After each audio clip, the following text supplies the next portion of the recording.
Hello to everyone who's joining us from these different parts of the world. You're more than welcome. As Andres has mentioned, this event is the final in this year's series of How to Think Together events that I've conceived of and organized as part of my fellowship at the Hannah Arendt Center for Politics and the Humanities at Bard, and that we have been running since the start of this academic year. And there could possibly be no better person to be my correspondent or collocutor in this final event for this series than Adriana Zaharijevic. Adriana is a very old friend and co-thinker of mine. A lot of my thinking developed in conversation with Adriana. We go back a long way.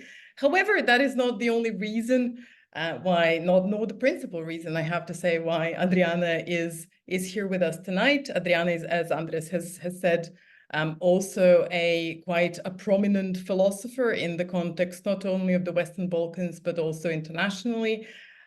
She's the author, among other things, of Judith Butler and Politics, which has recently come out with Edinburgh University Press, as well as at least 3 or 4 other monographs in Serbian, including The Political Life of Bodies, Who is an Individual and Becoming a Woman.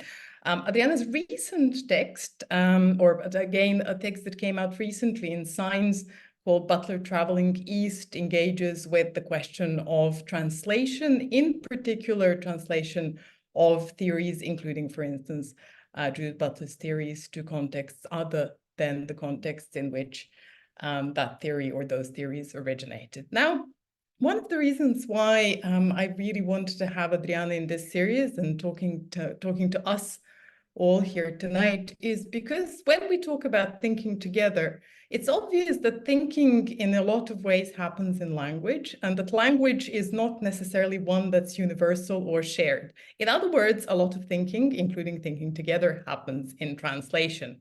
And as Adriana reminded me when we were talking or preparing for this particular session, Adriana's own foray into philosophy happened in part initially through translation, and that was a translation of Hannah Arendt's seminal text on thinking, which is, among other things, something that obviously gave or inspired this series.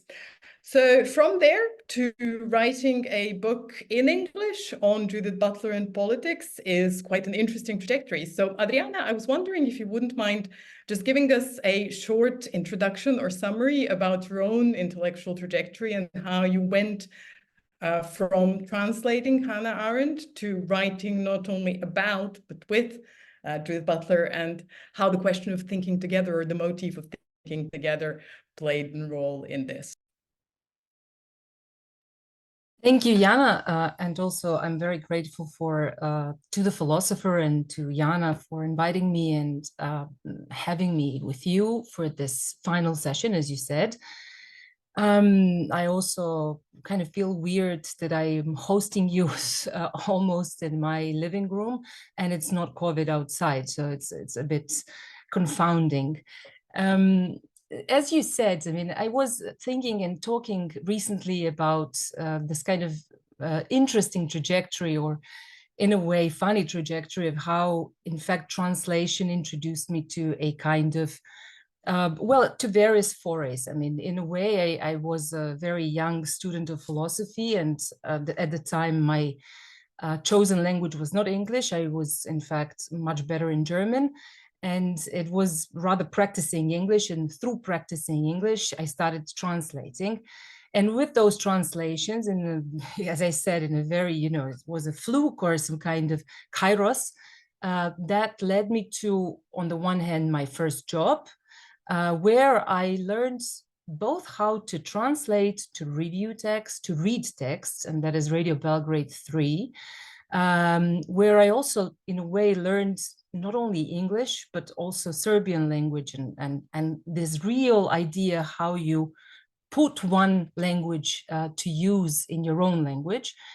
And on the other hand, it led me in, again, a very strange confluence of events to the Center of Women's Studies, where I then merged my studies of philosophy into what at that time was already known as feminist theory rather than maybe women's studies. So we could say that translation that basically started as a way to earn some pocket money and to, in the end, separate from the family, which we in the Balkans do often quite late, led to some kind of deepening or expanding of the initial sphere of interest, initial resources for developing a kind of theory of my own later on in life.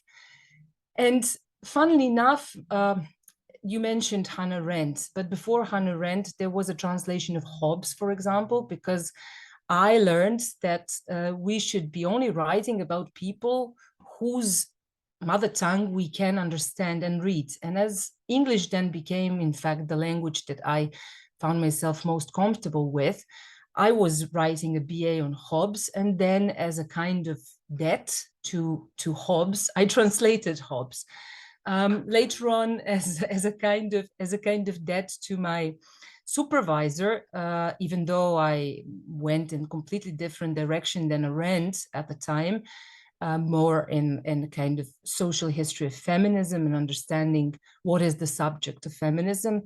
But as my supervisor, Dasha Duhacek, was at the time, and possibly also now, the main Arendt scholar from the Balkans, or at least from the post-Yugoslav space, I happened to translate the first part of Life of the Mind. And so in a way, we can speak about the practice of translation as a kind of paying off certain kinds of debts. I was going to say that's actually a great point, because I think it brings several things that I was going to address. One is obviously the question of translation as relationality. So who we choose to think with is obviously connected to whose language we can both understand and focus on. But also, I have to say, on a side note, you reminded me of the fact that one of my first sort of postgraduate projects was to translate Pierre Bourdieu.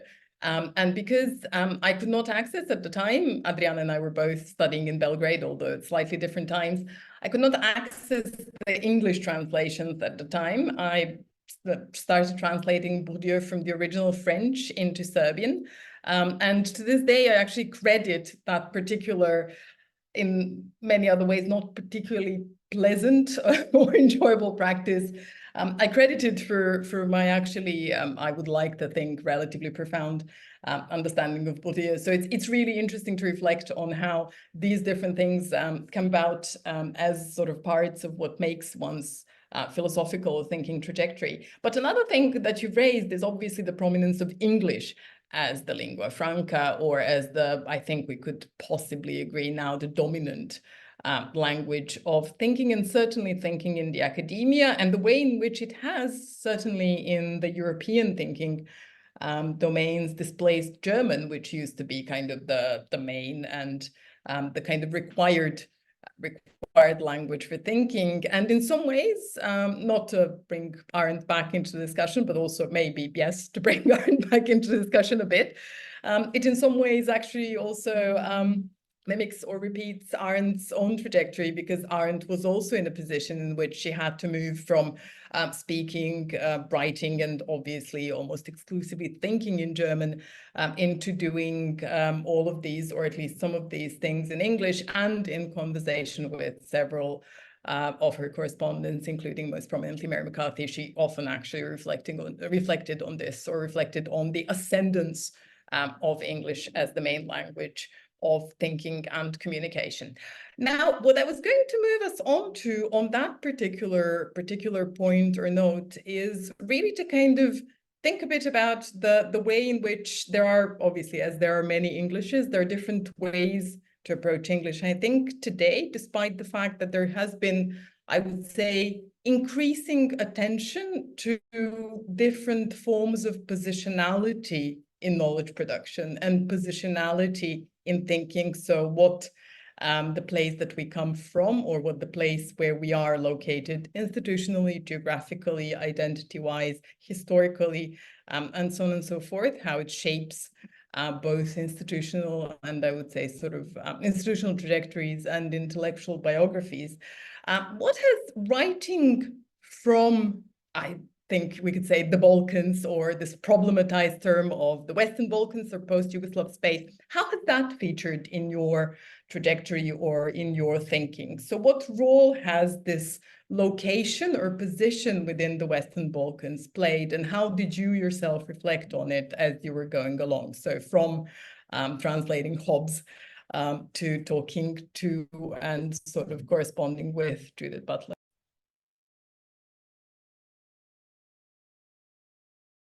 That was the wrong one. Well, you posed quite too many questions, of course, and I don't know what I want to start with. There are probably several points that I would like to touch upon.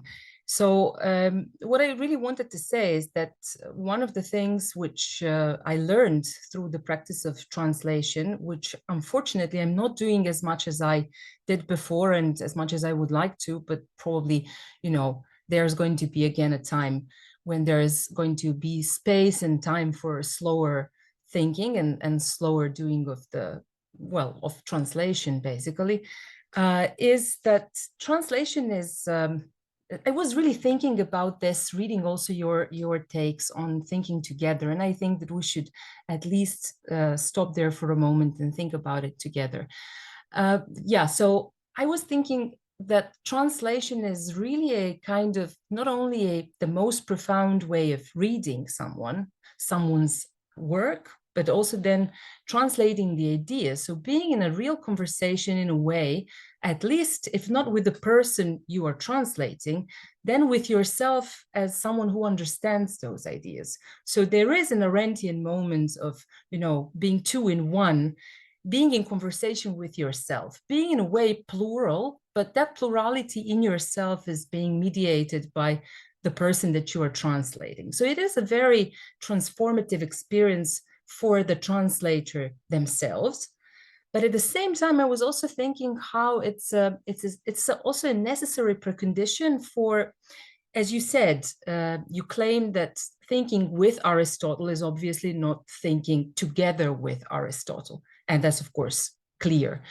But on the other hand, possibly to do a translation is to offer a thought of someone's, when we are then first thinking with, but then, you know, in a kind of possible community of people who are being offered the language or the ideas, then some kind of thinking together may also appear. And in a way, thinking with is a precondition for a thinking together.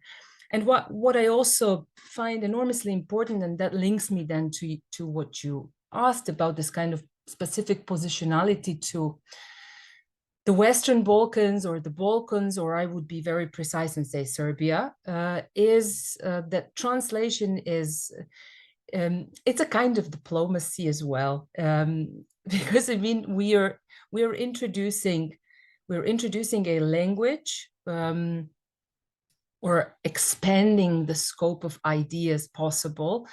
And in a way, that's the only way in which the political and social can function through language. And that means, which is not going to be reduced to mute warfare. And this is important to me because as someone who has lived her entire life in Serbia, traveled a lot, but has lived always there, I always wanted to see also translation as a means of overcoming mute warfare and as a way of possibly introducing a kind of anti-militarist way of life, because without language or without translation among us, in the end, I mean, we are very often reduced to sticks and stones or some more refined weapons. Sticks and stones or tweets or posts, as they're officially called now. That's brilliant because you bring in obviously a lot of the topics for this conversation. The first thing is the question of attention and who is it that we actually open the space, and clearly we're not talking about geographical or physical space only or necessarily or primarily, but kind of the space of thinking.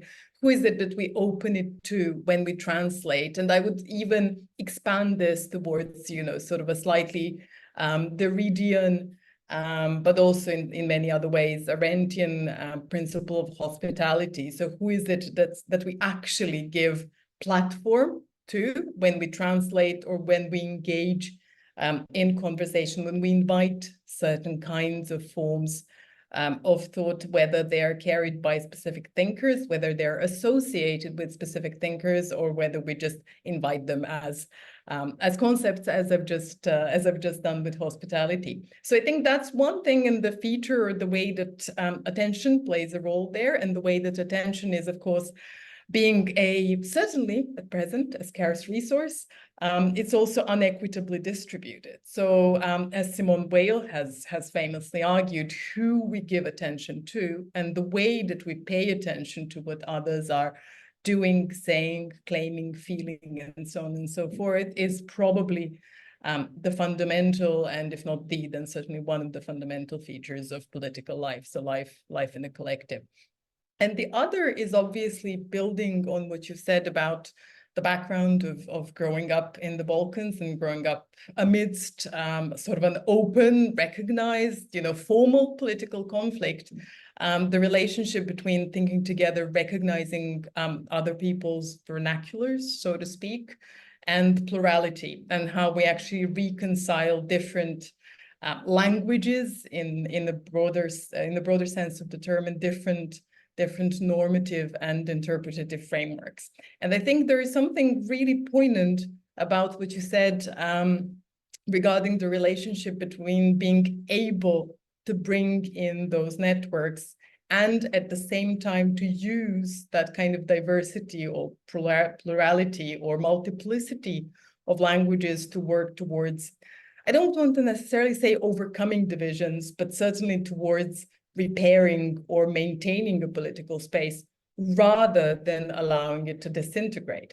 So perhaps to kind of go back to one of the core themes or kind of core topics of this series of conversations, which is really around how do we actually manage or negotiate conflicts, especially normative disagreements when it comes to the space of conversation. I was wondering if you would want to say something about the particular power relationships implied in the context of translation. And I mean translation both in a more technical sense, in the sense in which rendering someone's words legible to someone else, primarily, as you've said, to one, or perhaps firstly to oneself, but then to a different or to a broader kind of community, and the kind of power or relationships of power implied in that. So in a lot of ways, we can translate in charitable ways.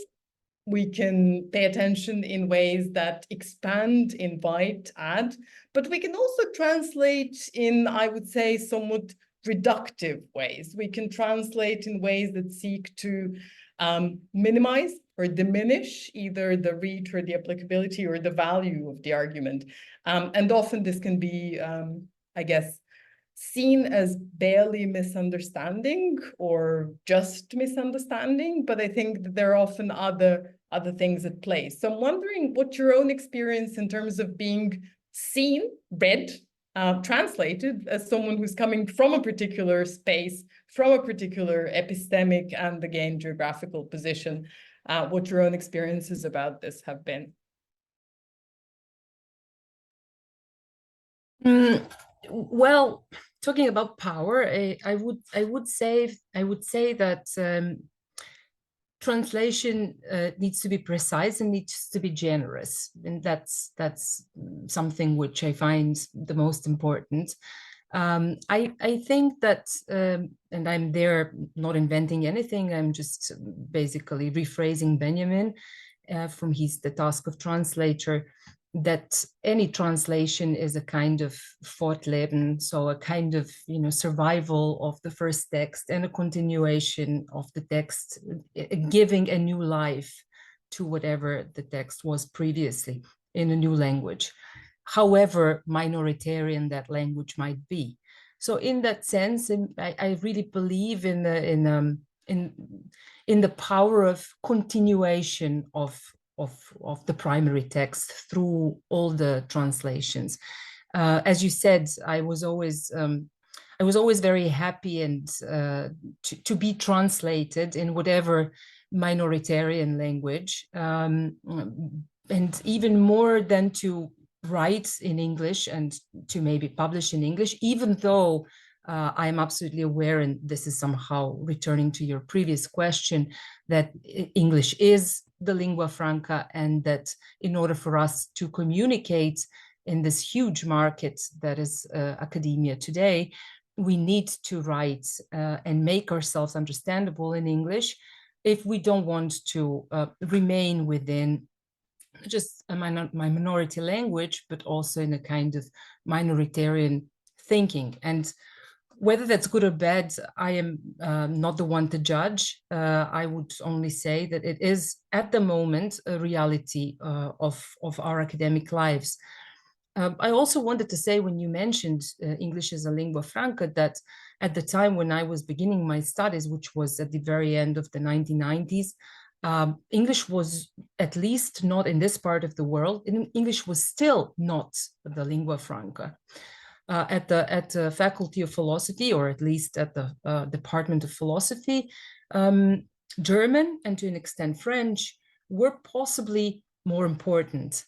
However, as we could say that today, and I'm, I think I'm now, yes, I am referring to Chandra Mohanty, who was making this wonderful distinction between 1/3 of the world and 2/3 of the world. So it's very hard to say who is the 2/3 of the world. Maybe France and Germany today, at least in academic terms, also belong to the 2/3, because they also have to translate themselves into English in order to be read, in order to be present in the.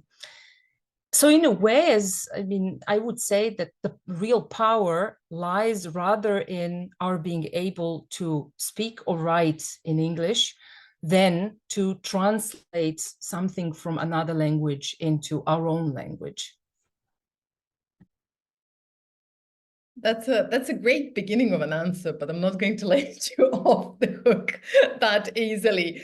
So Andres has just put in the chat a link to your text, Butler Travels East, which I think I think it's a brilliant analysis on multiple levels, including concerning positionality in knowledge production, in the context of intellectual history, or I guess intellectual present.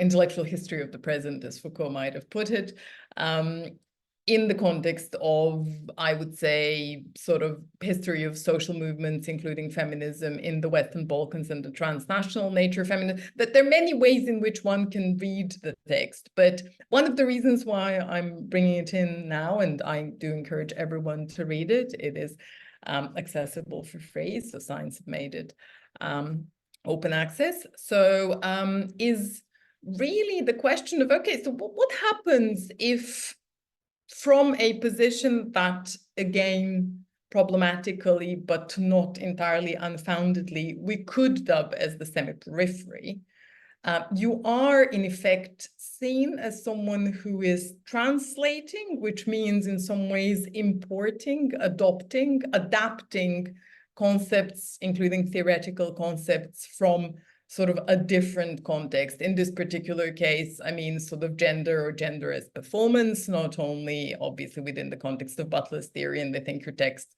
really deals with this, sort of really well, in the sense of, obviously, feminism did not come from the West. There is very much a homegrown tradition of feminist thought and, of course, feminist organizing within Western Balkans and the post-Yugoslav space. But how did doing this kind of work in, so to speak, early aughts reflect, or how did you reflect on doing this kind of work, especially given that it is a political context, which is in a sort of, in a manner of speaking, it is kind of repatriarchalizing, or is also subject to a revival or backlash of a lot of sort of patriarchal, militant, homophobic, et cetera, tendencies. So what does it mean to do gender, and especially to do gender with Judith Butler in the Western Balkans? And many questions. which, I mean, thank you for pointing out, because I'm kind of realizing that I did not say anything about being the author of the book Judith Butler in Politics. And that book, again, arose probably out of a translational practice, because I translated Butler's Gender Trouble and later on A Precarious Life, but also other texts into Serbian. And in a way, it was again a sort of debt, not only to the work that I did with Butler, but the way Butler changed, well, definitely the way I approach the world and thinking, but then also because quite some of the people that I met or taught or happened to converse outside of this country claimed that they had the same experience, so that their life and thinking and acting was changed by what Butler did and is still doing. And in a way, that book was a way to put into words and to somehow pay a debt. I think it's important as well that that book was written first in Serbian, and it was written as a compendium to Butler's thinking, and I wanted to primarily show to the philosophers of Serbia that Butler is a philosopher, and that we should engage with Butler's thinking, even though Butler uses some kind of queer terms that would not be expected in philosophy proper, quote unquote. But then, in a way, there is a double translational process, because then the book was translated from Serbian into English, and of course redone in various ways. But the book in English, in the end, is a result of multiple translations, if we come to think of it. Which then brings us back to, you know, what do we do with certain terms that were or were not there, or that we translated from different cultures, different social conditions, and tried to adapt them to our own circumstances. Again, I am with Benjamin there, and I really believe that languages know one another, and that they are not foreign to one another, that they are not strangers to one another. And I also subscribe to Butler's notion of cultural translation, that we always need to take into account various contexts in which the ideas land. And if we don't, then we are missing something very important. But that, on the other hand, if someone, as is the case today in the country where I'm currently sitting, if someone is saying that, for example, notion of gender is something that was just imported, it's not belonging to our culture, it's not part of our language, it's not part of how we think and conceive of what is a family or traditional values, that they are very wrong. And not only because, and I think that's important to say, as again a debt to socialist Yugoslav feminism that existed from the late 70s, because them, those very erudite feminists who lived in Yugoslavia, already invented a translation for term gender. So we had it from at least the very beginning of the 1980s, but also because we have the power in our own hands to interpret the ways we have created emancipations or liberations in our own spaces, and that then we can somehow adapt and use the terms that originated elsewhere, but they definitely have their application here or in other places. I think that's a great point, because it really highlights the value of this, I would say, self-determination, you know, queer practice of repurposing different kinds of terms and using them to our own ends. And in fact, the fact that there is no such thing as, in a manner of speaking, ownership over terms. And the thing you said about double translation, so in the manner of speaking, translating things from English into Serbian, or in the case of your book, which basically then morphed into a different book. So I would say that because I've seen both the Serbian and the English versions of the Butler book. So just to specify again, Andres has put the link to the English version in the chat. The English version is Judith Butler in Politics.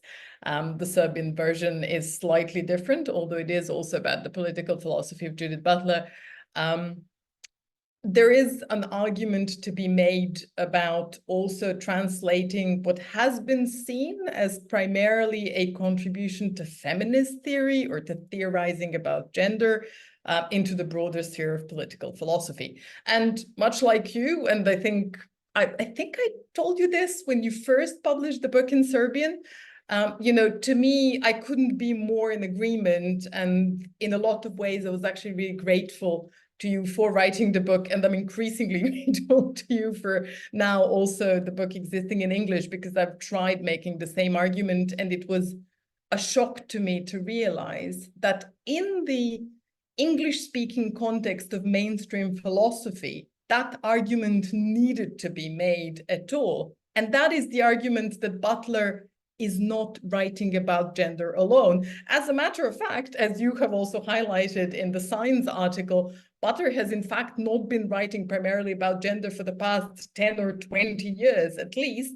except that obviously for some reason mainstream Western, or I would say mainstream Anglophone political philosophy or mainstream Anglophone analytical philosophy has not actually clocked this in the slightest.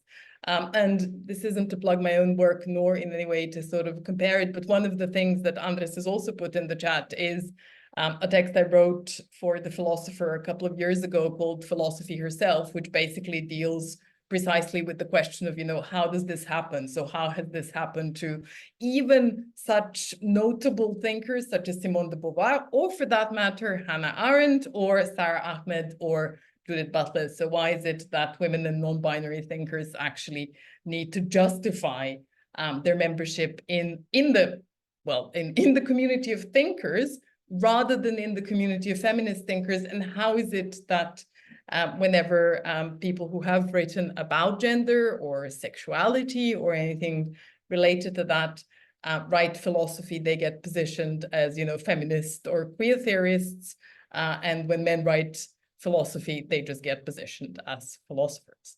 So I don't know if you want to say something to this.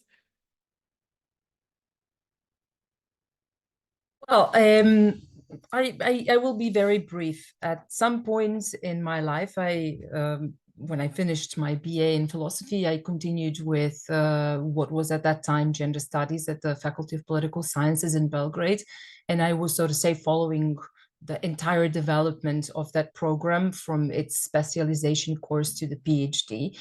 In a way embodying the development of that program.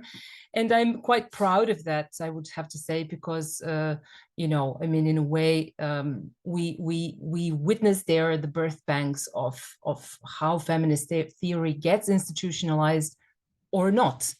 But I'm mentioning this because once I finished with my philosophy studies, I was very comfortable not to be termed philosopher in any kind of public conversations. I was very happy with feminist theorists. It sounded quite subversive to me. And probably in 2000s or 2010s, it was quite subversive. And I continue to insist on the feminist, even though I, in a way, reject to call myself feminist philosopher, because, as you said, there doesn't have to be boundarying for the work of thinking, especially when it's a work of thinking together.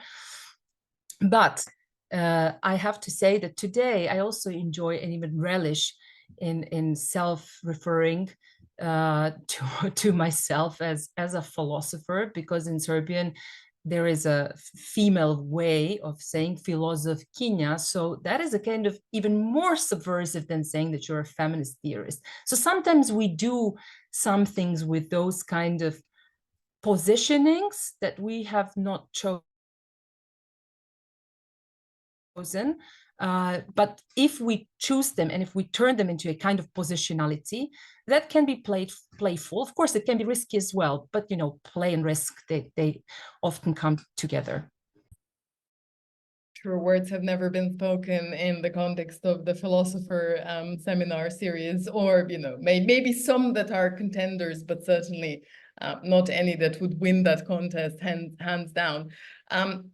I was going to say you've actually highlighted something that I've also explored in epistemic positioning and epistemic injustice, which is another text that Andres has plugged, and that's this interplay, as you've said, between positioning and positionality. So the degree to which sometimes we are in a position, for want of a better or less ambiguous term or multivalent term, where we are seen as being only able to make a certain kind of argument thanks to our identity or experience. And that can be a source of advantage or privilege in many ways. This is what we would see as epistemic advantage or epistemic privilege, but in many ways it can also be reductive. So I'm wondering if you would like to say a couple of things as we're waiting for more questions to come in about your experience, or whether it's actually happened to you that your work is read not only in relation to feminism or feminist theory or feminist philosophy, as you've said, as kind of a subsection or subfield of philosophy or theory, but whether the intersection between feminist positioning or positionality as a feminist, and location, so the kind of origin being, again, in and from the Western Balkans, has played a role, and what kind of role has it played? Because, I mean, if nothing else, your work is about politics. Your work is not necessarily about politics in the Western Balkans, actually very far from that. So how has this played out, and especially since the publication of Judith Butler in Politics? I'd be quite curious to know. Well, I have to say that today I'm very proudly positioning myself as an Eastern European. It's a kind of, again, play, because Eastern Europe is that region of the earth which has been erased and self-erased many times in the last 30 years. And somehow there were very many movements in which we either willingly or through political demarcations, such as Western Balkans or Southeast Europe or Central East Europe, where we somehow wanted to remove ourselves from Eastern Europe. And that means also a socialist and post-socialist space. So in a way, my own trajectory was to not feel very comfortable by, at the same time in Serbian, thinking about philosophical questions, and then thinking in English, thinking about Serbia or Yugoslavia. So, because I was invited to write texts which would fall under the rubric of, I don't know, political theory, sociology, gender studies about this concrete area. So when I was thinking in English, I was somehow probably expected to position myself as someone coming from here. And I had issues with that, because at the same time, when I would switch then to my own language, I was trying to think universal topics, if there is anything like that. But I wanted to believe that there was. And so in that kind of, you know, double appearance at some point, which again, I guess assumes a certain playfulness, I understood that it's also very important that we recognize and accept the position in which we are, especially if we really actually sit in the in let's say Belgrade, and even if we speak English, even if we write in English, even if we address the global community of scholars, but that if we do recognize the positionality, and that also means infrastructures that we have, either those material that are very important for the academic life, but also infrastructures for thought. That means books that we have that are translated or that we can obtain, or in a way, various ways to to think together. And then in the last third place, the infrastructure for thinking is, for example, if you talk about emancipation, what is emancipation exactly? I mean, it has a very different meaning in US or in UK. And it has a different meaning in the east part of Europe, where emancipation looked differently for our grandmothers and mothers. And I think we need to take that into account and also use our own infrastructures also for thinking, which of course can be sometimes disappointing and often is when we need to, I don't know, travel to some very interesting conference, but which is absolutely beyond our reach. But it can be as well gratifying because it's enriching. It's giving something that is not existing in the, at the moment, current transnational intersectional theories in feminism, but not only there. You have, I would dare say, a relatively optimistic view of the importance of infrastructure. I myself have always, certainly in the past 5 to 10 years, that's probably always tended to have a very negative view of institutional enablements or institutional allowances, especially, and this is in part sort of stimulated by a reflection on how infrastructure can hinder or make certain things more difficult or less possible, but more importantly, how the lack of awareness of infrastructural inequality or different infrastructural affordances that you've just described so well can actually shape how certain kinds of ideas and people who carry them, people who act as Kulturträgers, to use a sort of currently minority banned language in the philosophical context, just being facetious here, how they can actually, or how their reception is limited. I'm just going to ask one sort of final question for me that our discussion is really leading towards, and then I'll open the floor to the audience Q&A. And that's a very broad, or you can choose to interpret it more narrowly, question, but it's basically, is there even a we when it comes to thinking together in the context of philosophy? So can we talk about a we? And if you'd allow me, I will actually read from Adriana's the science text, because I think there are lots of good paragraphs in it, but this one really exemplifies problematizing this kind of we. It says, or Adriana says, the main protagonist of this story is not the person who features in its title, that is Judith Butler, but a certain feminist we, not only a Serbian, post-Yugoslav or Balkan feminist we, but one embedded in a larger Eastern European context of post-socialism. Judith Butler, quote unquote, traveled as a theory, as a complex set of ideas, or as a certain feminist language that offered itself to the east of Europe. This travel cannot be conceptualized as a direct dissemination of Anglo-American or more widely Western feminist theory because, as Claire Hemmings rightly puts it, this fails to capture the transition and translations that mark its movement back and forth.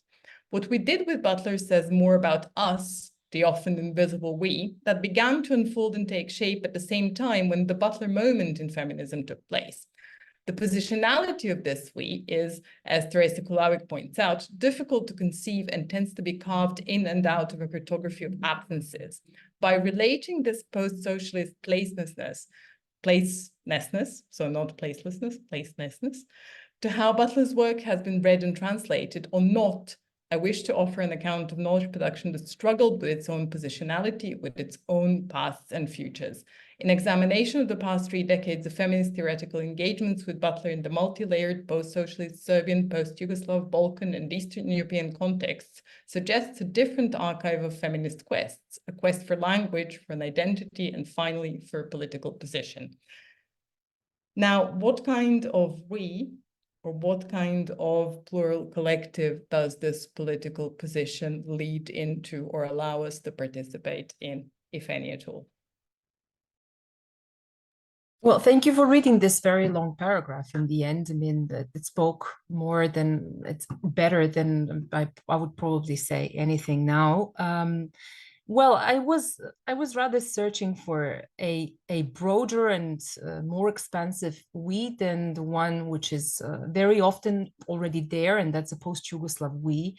And we have beautiful, beautiful texts and testimonies on that post-Yugoslav we, which I always found confoundingly important because it arose in a way as a consequence of a war and as a consequence of an opposition to that war through a kind of feminist we.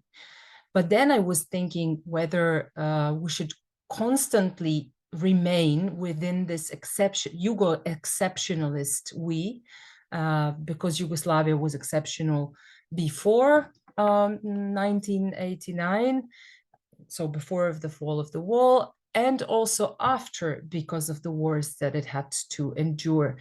And in a way, I was really thinking about a very intangible, now almost invisible, because there were, as I said, quite some erasures of it.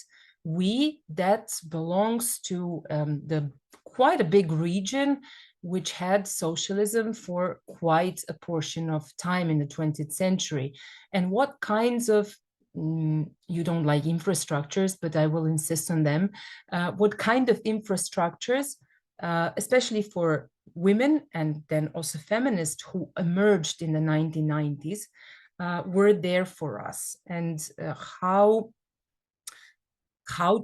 do we recognize them? How do we keep them? What do we do with them in the end? And I think that's important because in the last 30 years, we tried to do various things. We tried to apply various kinds of theories to us, to our space, such as, I don't know, post-colonial theory, decolonial theories at the moment, I don't know, Black feminism. But that's not working, I would say. And in a way, I was trying to figure out what's a possibility of an Eastern European feminist we, in which also post-Yugoslav feminist we can be somehow integrated. Can that post-Yugoslav feminist we, not obviously prefiguring the answer that you've given to whether there is or could be one, could that feminist we be part unproblematically of a larger transnational feminist we? Could it be part? I believe it must be part, especially at this moment in which the world is collapsing and is close to, someone says, the Third World War. And in that sense, I mean, if feminists all around the world can learn something from this region, then it is the importance of a kind of feminist we, almost, as I said, in opposition to the warmongering, militarism that was basically living through all of them, through all of us, but those women who were at the time really rejecting, not siding with the sisters across the newly mounted borders. I mean, this is something which I think should be a very important story for feminism today in general. So it should be integrated, not if it could be, it should be. Whoops. I was going to say, that's great. I am going to ask, we don't have that many questions. So I'm going to ask the one that, despite the fact that I think Rain is not certain whether you've already answered or not, maybe it's just worth restating. So Rain says, do you feel that structural and conceptual specificities of English are enhancing or reducing the spectrum of what you can philosophically express?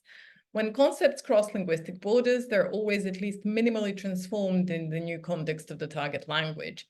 Is it important for the translated text to retain mainly their original meaning, or is it the new philosophical life they acquire, perhaps sometimes more relevant in the new social, political, and cultural context? So I think, I mean, anyway, I'll let you interpret the question. Rain says that it's quite possible you've already answered it. So if you if you think you have already answered it, I'm happy with that. Well, I see at least two questions in this one, and I would like to maybe pay attention to the first one, whether English is a good language.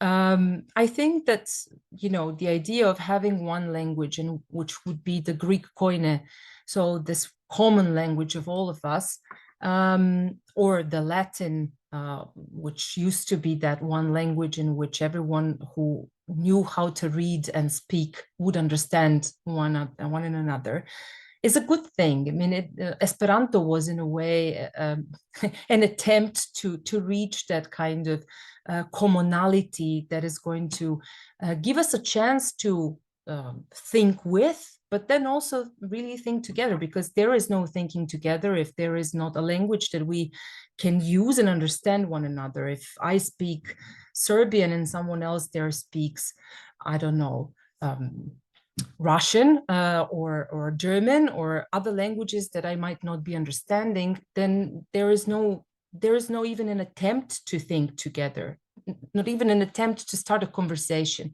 So in that sense, I think that the existence of one language is a very important thing in which we can converse.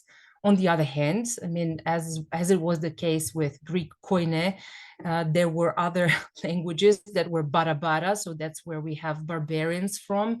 And it would be great if somehow all other languages were not be barbarian languages, but to an extent a valued source, and also like a reciprocal translation processes would go between them. So that would be the answer to the first question. And to the second one, even shorter, I do believe that the translator has a duty towards the original text. And that means that the translation should be a kind of reflection. You know, depends, of course, what we are translating, but it should be a solid reflection of the original. But then there is the next step where by the exposition of the ideas given through the translation, we can expand and build and create and invent a completely new world of ideas. And in that sense, I mean, I believe that the translator does that mediating work, which is incredibly important in itself.